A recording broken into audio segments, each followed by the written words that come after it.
ఒట్టు పెట్టుకునే అలవాటు ఉందా నీకు? వెయిట్ ఎ మినిట్ ప్రోగ్రామ్ను వీక్షించడానికి ఆన్లైన్కి వచ్చినటువంటి మీకు ప్రభు పేట శుభములు కలుగునుగాక. ప్రియమైన వాళ్ళారా, ఒట్టు పెట్టుకోవటం మనకు సహజమైనటువంటి ఒక లక్షణం. ఎవరైనా పక్కింటే అక్కయ్య గారు అత్తయ్య గారు మిమ్మల్ని ఏదన్నా అడిగితే ఒట్టు, నేను అలాగే అనలేదండి, ఒట్టు, మా పిల్లలు రే ఇలా రా బాబు అని వాడి మీద ఒట్టేసేస్తారు. స్కూల్లో నేను చదువుతున్నప్పుడైతే క్లాస్మేట్ ఒక అతను ఇలా పట్టుకునేవాడు. అంటే ఎందుకు?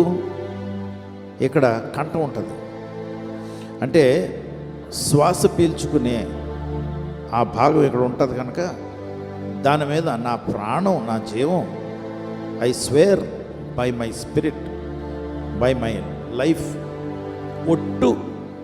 మనం కూడా వివాహం చేసుకున్నప్పుడు పరిశుద్ధ గ్రంథం పట్టుకుని ఇక్కడ ఉన్నటువంటి దేవుని ఆత్మ, ఈ ఆయన ప్రతినిధులైనటువంటి సేవకులు సంఘం ఎదుట నేను ఇదిగో ఈమెను స్వీకరిస్తున్నానని, ఆమె ఇదిగో ఈయనని నేను స్వీకరిస్తున్నానని ఒట్టు పెట్టుకుంటారు.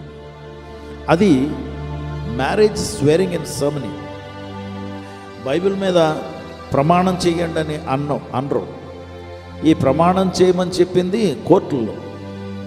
కోర్టుల్లో అలాగే చేయకపోతే మీ రుజువులు, మీ ఎవిడెన్స్లు వాళ్ళు యాక్సెప్ట్ చేయరు.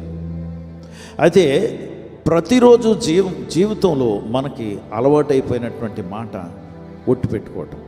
ఇలా కొంతమంది వెంటనే చేతులు పైకి వెళ్ళిపోతాయి, తల మీద చేతులు వేసుకుని ఒట్టు అని ఒట్టు పెట్ట, వాళ్ళ మీద ఒట్టు. అంటే ఈ ఒట్టు నిజం కాకపోతే నేను చచ్చిపోను కాక అని అర్థం. ఇంకొంతమంది అయితే బైబిల్ సాక్ష్యం,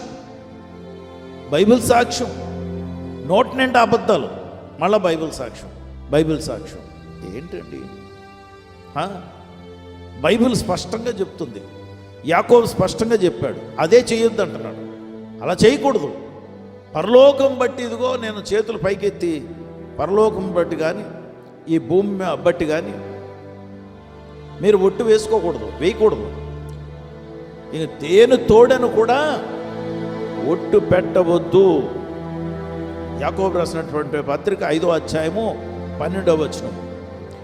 మీరు ఏ మాట చెప్పినా అది అవునని కానీ కాదని కానీ ఉండవలను, అంతే. That's it. Yes or no. నీ ఎస్ అని చెప్తే ఎప్పుడు ఎస్గానే ఉండాలి, ఎప్పుడు నో అంటే అది నోగానే ఉండాలి. ఎస్ అని చెప్పి తర్వాత మరలా నాకు టైం రాలేదు కనుక, నేను ఎక్కడికో వెళ్ళిపోయాను కనుక, నాకు అవ్వలేదు కనుక, ఏదో ఇది కనుక అది కనుక జరగలేదు అని చెప్పడానికి కాదు. నీతిమంతుడట నష్టం కలిగినను తన మాట తప్పడం, అలా ఉండమనమని దేవుడు చెప్తున్నారు. మరి ఒట్లు పెట్టుకున్నప్పుడు ఎందుకు అబద్ధాల మీద ఒట్టు పెట్టుకుంటారు చెప్పండి? ఎందుకు పెట్టుకోవాలి? మనం క్రైస్తవులమే. నాకు ఎంతోమంది తెలుసండి అలా ఒట్లు పెట్టుకునేవాళ్ళు. చేయకూడదండి, అలా తప్పది. మనము ఒక మాట చెప్పితే మాట మీద నిలవబడతాడని సాక్ష్యం మనకు కావాలండి. అదే యాకోబు చెప్తున్నాడు. మీరు ఒట్టు పెట్టుకున్నప్పుడు జీవంతోడని కానీ, పరలోకంతోడని కానీ, భూమితోడని కానీ మీరు అనవద్దు. లేకపోతే ఏంటట?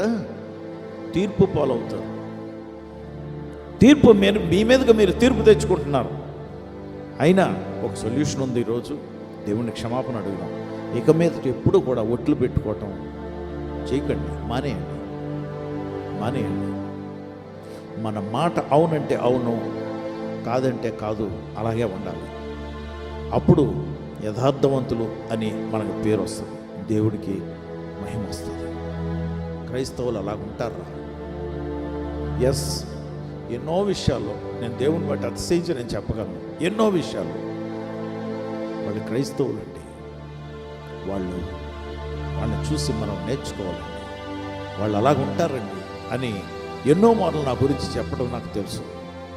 రీసెంట్గా మా ఇంటి దగ్గర ఒక సంఘటన జరిగింది. ఒక పెద్ద కిడ్నాపింగ్ లాంటిది జరిగింది. మా ఇంటి పక్క ఆయన వచ్చి నాతో చెప్పాడు ఆ విషయం. చెప్తే నేను ఎలాగండి నాకు ఇలాగా కలిగింది అని చెప్తే ఆయన అంటున్నాడు, మీరు దైవ చింతలో ఉన్నవారండి, తప్పకుండా దైవము మీకు చెబుతారు. చూసారండి, దైవ చింతన కలిగిన వారు ఆ దైవం మీకు తెలియచేస్తారు. దేవుని బిడ్డలారా, నీ సాక్ష్యం ఏంటి? నీ సాక్ష్యం ఏంటి? ఈరోజు మార్చుకుంటావా? ప్రభువాన్ని క్షమాపణ అడుగుదామా? అడిగితే మనకు మంచిది. ఓకేనండి. ప్రియమైనటువంటి మా ప్రభువా, నువ్వు క్షమించే దేవుడివి. ఏం చెప్పగలం చెప్పండి, ఏం అనగలం చెప్పండి. మా మాటలు అందుకే తక్కువగా ఉండాలని చెప్పారు. భూమిని పాదపీఠం అని చెప్పారు, ఆకాశం అనే సింహాసనం అని చెప్పారు. కనుక మా మాటలు తక్కువగా ఉండాలని చెప్పారు. కానీ విస్తారమైన మాటలతో పాటు ఇలాంటి ఒడంబడికలు, స్వేరింగ్ కూడా మేము చేస్తూ ఉంటాం. మమ్మల్ని క్షమించండి ప్రభా. మా మాట అవునంటే అవును, కాదంటే కాదని ఉండాలని చెప్పారు మీరు, లేకపోతే తీర్పు పాలవుతామని చెప్పారు. నన్ను, నా బిడ్డల్ని క్షమించండి ప్రభా. ఈ మాటలు వింటున్న బిడ్డలందరినీ క్షమించండి. ఎన్నో మార్లు మేము చేసినటువంటి ఒడంబడికలు, మేము చేసినటువంటి ఒట్టుల నుండి బయటకు వచ్చేస్తాం. మమ్మల్ని క్షమించండి నాయనా. మా స్పౌసెస్తో వివాహం చేసుకుంటున్నప్పుడు మేము చేసినటువంటి ఒడంబడికల నుండి, ఒట్ల నుండి బయటకు వచ్చేస్తాం. మమ్మల్ని క్షమించండి. చాలా మార్లు పొరపాటు చేశాం. మమ్మల్ని మన్నించమని ప్రార్థన చేస్తున్నాను. మీ రక్తం మా మీద చిలకరించి మమ్మల్ని అంగీకరించేవాడు అని మాకు దృఢమైనటువంటి నమ్మకం ప్రభా. అందుకే నీ పాదాల దగ్గరికి వచ్చే క్షమాపణ అడుగుతూ మమ్మల్ని నీతిమంతులుగా తీర్చిదిద్ది ఇక మీదట మీరు మాలో ఉండి మా నోటి మాటలను స్థిరపరచమని మా ప్రభువు రక్షకుడు యేసుక్రీస్తు వారి నామములో ప్రార్థించి వేడుకొంచున్నాం తండ్రి. ఆమేన్.